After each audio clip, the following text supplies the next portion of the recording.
Welcome back. It is time for us to get out there, and this week is kind of like a game of hide and seek. John Goodwin went searching for pikas with the Cascades Pika Watch program.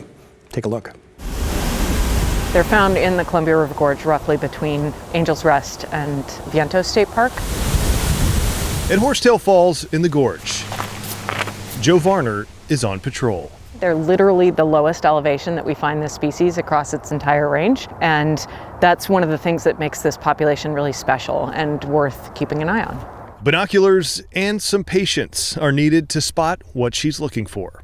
I go equally by Pika Joe. A biology professor with her doctorate in ecology and evolutionary biology, Joe volunteers her time to run an important conservation program, Cascades Pika Watch. Pikas are small mammals. They're closely related to rabbits. They're about the size and shape of a russet potato, and they typically are found in these rockslides and boulder fields at higher elevations. Pika Watch is supported by the Oregon Zoo and the Oregon Zoo Foundation. It started after the 2017 Eagle Creek wildfire to monitor pika population trends in this area of the gorge.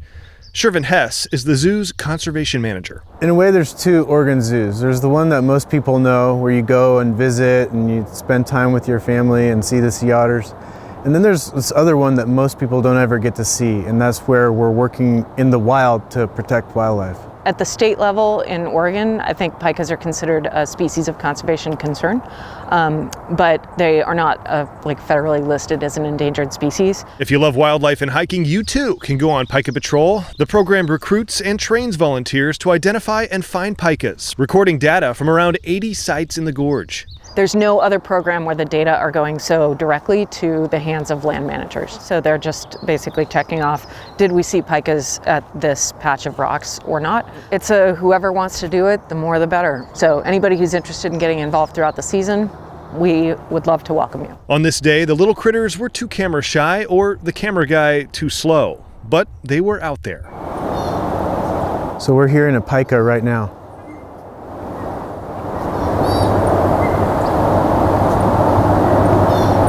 Sounds basically like a squeak toy. The chances are really good if you go out enough times that you'll get to see one, but it's not always easy and it's not guaranteed. The Pika Watch season lasts until late summer. If you'd like to volunteer, there's more info at oregonzoo.org/pika. Pika Watch is really amazing in the way it gets to connect directly with the people, with the public, and let them be a part of keeping wildlife healthy in the Pacific Northwest. A bad day of pika watching beats a good day of lots of other activities any day. In the gorge, I'm John Goodwin. Let's get out there.